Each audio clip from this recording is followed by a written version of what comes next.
प्रणाम, आप move media के स्पेशल शो बोले बिहारी देख रहे हैं।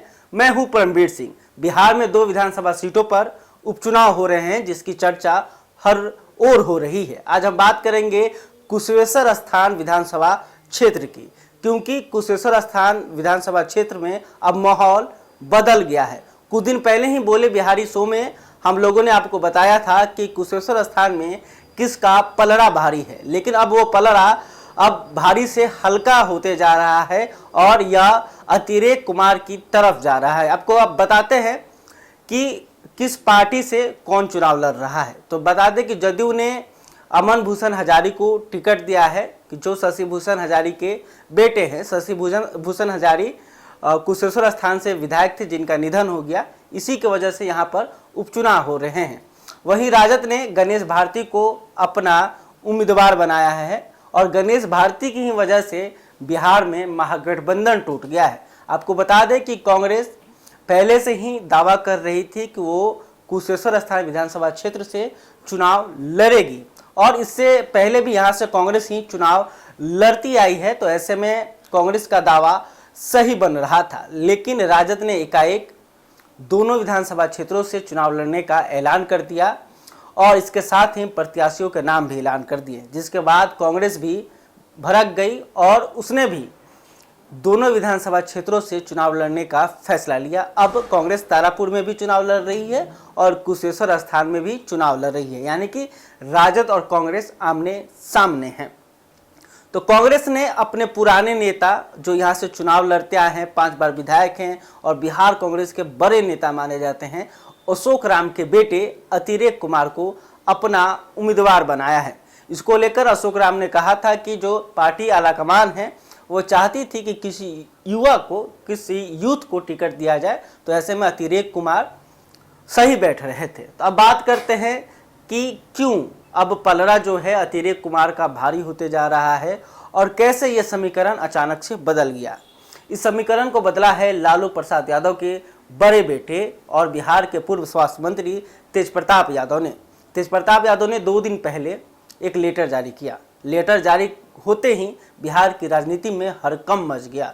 तेजप्रताप यादव ने सीधे सीधे कहा कि वो कुशेश्वर स्थान विधानसभा क्षेत्र में अतिरेक कुमार, जो कि कांग्रेस प्रत्याशी हैं, उनके लिए वोट मांगने जाएंगे। इसके साथ ही उनका मैं समर्थन करता हूं और उन्होंने लेटर जारी किया। अब यह लेटर धीरे धीरे कुशेश्वर स्थान के जनता के पास पहुंचने लगी है और जैसे जैसे ये लेटर पहुंच रही है, जनता का मूड भी बदल रहा है, क्योंकि जनता को तो बस थोड़ा सा इशारा चाहिए था, उसके बाद मूड बदलने के लिए तैयार था। अब क्यों, आखिर ऐसा क्या बात है कि लोग गणेश भारती को पसंद नहीं कर रहे हैं, जो एमआई समीकरण राजद का एक मजबूत स्तंभ माना जाता है। आखिर क्यों कुशेश्वर स्थान में एम जो है, यानी कि मुस्लिम समुदाय है, वो राजद के प्रत्याशी गणेश भारती को पसंद नहीं कर रहे हैं?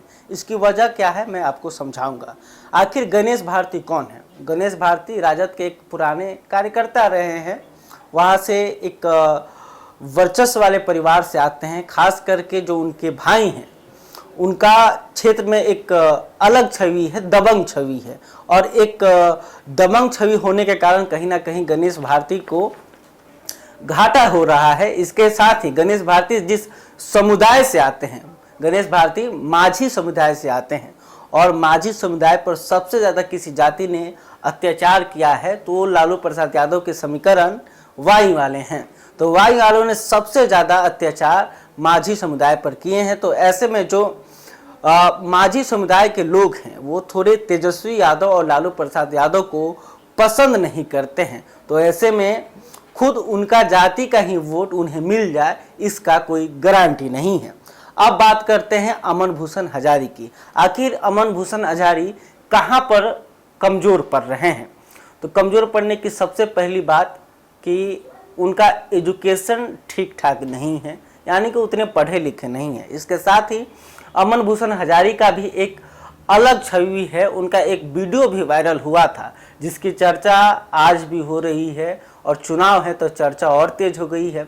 इसके अलावा अमन भूषण हजारी लोगों से कनेक्ट नहीं हो पाते हैं, यानी कि बोलने में उतने एक्सपर्ट नहीं है, अपने बातों को जनता के पास नहीं रख पाते हैं और उनके पिता लगातार यहाँ से 2 बार विधायक रहे हैं। 2 बार विधायक रहने के बाद भी शशि भूषण हजारी से कई काम ऐसे हैं जो छूट गए हैं, जिसके कारण जनता उनसे कहीं ना कहीं नाराज है। अब बात करते हैं कि आखिर कुशेश्वर स्थान विधानसभा क्षेत्र की जनता आखिर जदयू और नीतीश कुमार से इतनी नाराज क्यों है। कुशेश्वर स्थान विधानसभा जो क्षेत्र है वो 6 महीने तक बाढ़ में डूबा हुआ रहता है। उसका आधा जो हिस्सा है, जो आधा क्षेत्र है, वो बाढ़ की मार से बार बार झेलते हैं लोग। बाढ़ के कारण उन लोगों की जिंदगी बेहाल है। सड़क नहीं है, सड़क बाढ़ में टूट जाता है।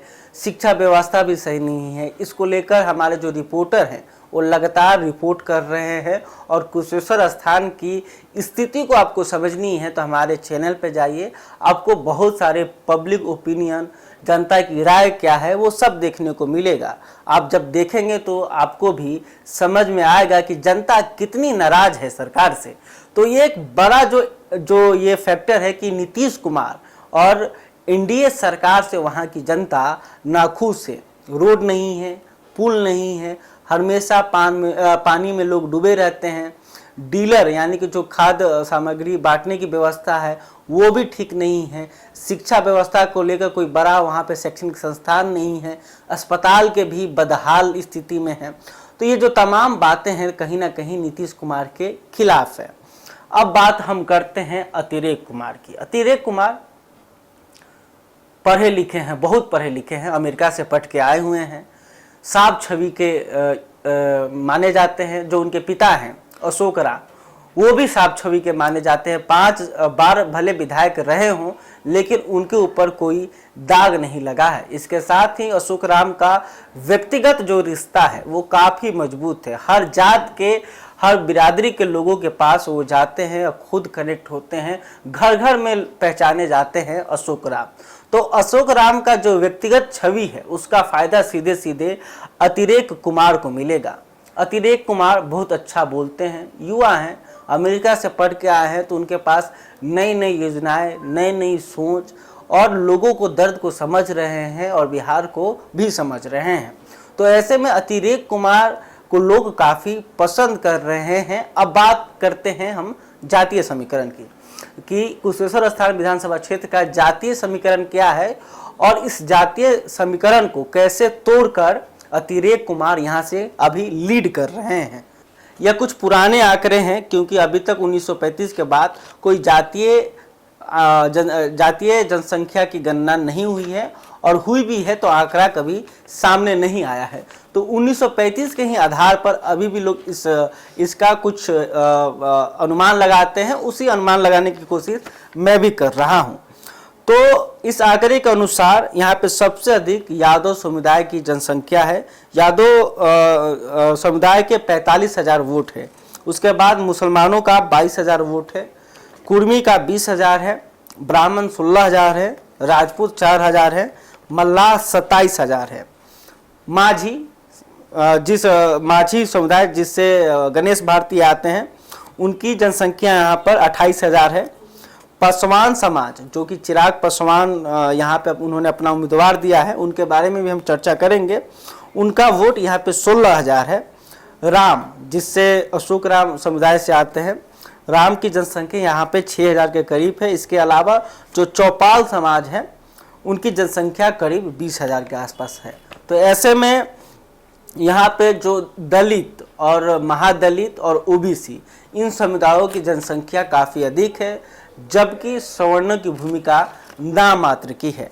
अब बात करते हैं कि आखिर जो यादव समुदाय है वो तो खुलकर गणेश भारती के समर्थन में जाएगा, लेकिन इसमें से भी 10% वोट अशोक राम के व्यक्तिगत वोट के रूप में अतिरेक कुमार के पाले में जा सकता है। फिर बात करते हैं मुसलमानों की 22,000 वोट की। तो 22,000 वोट जो मुसलमान हैं, अभी तक जो संकेत मिल रहे हैं उसके हिसाब 70 से 80% वोट सीधे सीधे अतिरेक राम के खाते में जा रहा है। इसकी मेन वजह क्या है? इसकी मेन वजह है कांग्रेस, शशि भूषण हजारी और कांग्रेस जो चुनाव प्रचार के लिए जिस नेता को भेज रही है उन नेताओं में से 7 मुस्लिम समाज से आते हैं और वो 7 नेता कुशेश्वर स्थान में कैंप करने वाले हैं, लोगों के बीच जाएंगे और कांग्रेस के लिए वोट मांगेंगे। ये कौन सबसे बड़े नाम हम आपको बता देता हूं। उसमें इमरान प्रताप गढ़ी, जो कि एक बड़े शायर हैं, यूथ कांग्रेस के भी बड़े नेता हैं और काफ़ी इन्हें लोग सुनना पसंद करते हैं। जब एनआरसी का मुद्दा उठा था, सीएए का मुद्दा उठा था, तो इमरान प्रताप गढ़ी बिहार के सभी जगहों पर गए थे और धरना प्रदर्शन में शामिल हुए थे और बड़ा मुखर होकर उन्होंने इसके खिलाफ आवाज उठाया था। ऐसे में इमरान प्रताप गढ़ी का प्रभाव इस विधानसभा क्षेत्र में खास करके मुसलमानों के बीच पड़ने वाला है। इसके अलावा जो तारिक अनवर हैं, तारिक अनवर भी कांग्रेस के बड़े नेता हैं, बिहार के ही रहने वाले हैं, तो इनका भी अपना इम्पैक्ट है। इसके साथ ही शकील अहमद, ये भी बिहार कांग्रेस के एक बड़े नेता है। तो शकील अहमद, तारिक अनवर और इमरान प्रताप गढ़ी, ये जब तीनों यहाँ पे आएंगे और अतिरेक कुमार के लिए वोट मांगेंगे, तो ऐसे में मुसलमानों का जो मन है वो डोलेगा और अतिरेक कुमार के पक्ष में ये वोट पूरा भी जा सकता है। अभी जो 70% का जो आंकड़ा हम बता रहे हैं कि मुसलमानों का जो 22,000 वोट है, उसमें से 70% अतिरेक कुमार के पास जा रहा है। लेकिन जब ये तीनों यहाँ पर आकर चुनाव प्रचार करेंगे तो ये आंकड़ा 70 से 90 तक भी जा सकता है। और दूसरा फैक्टर कन्हैया कुमार एक बड़े वक्ता हैं। आपको भी मालूम होगा कि मोदी सरकार, खास करके केंद्र सरकार के खिलाफ बड़े मुखर होकर बोलते हैं। युवाओं के बीच उनकी अच्छी खासी लोकप्रियता है। तो ऐसे में जब कन्हैया कुमार आएंगे तो हजारों की संख्या में युवा उनको सुनने आएंगे। तो ऐसे में कहीं ना कहीं कन्हैया कुमार का भी एक बड़ा इम्पैक्ट होगा। तो ये जो सारे जो समीकरण अभी बता रहे हैं, इन समीकरणों में अतिरेक कुमार का पाला भारी नजर आ रहा है। हालांकि यह चुनाव है, चुनाव में कभी भी समीकरण बदल जाते हैं, रातों रात खेला हो जाता है कि कब कौन समीकरण किधर हो जाए कोई नहीं जानता। इसलिए चुनाव और खेल में कौन जीतेगा वो किसी को नहीं मालूम होता।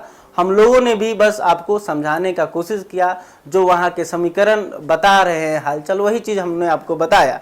वहाँ के जो बड़े पत्रकार हैं, जो बड़े नेता हैं और जो बुद्धिजीवी लोग हैं, उनसे बात करने के आधार पर ही मैंने ये रिपोर्ट तैयार किया था और आप लोगों के समक्ष ये मैंने सारी बातें रखी थी। आप लोग हमारे बात से कितने एग्री हैं, डिसएग्री हैं, ये मायने नहीं रखता है, क्योंकि हम लोगों ने एक अंदाज़ा लगाया है।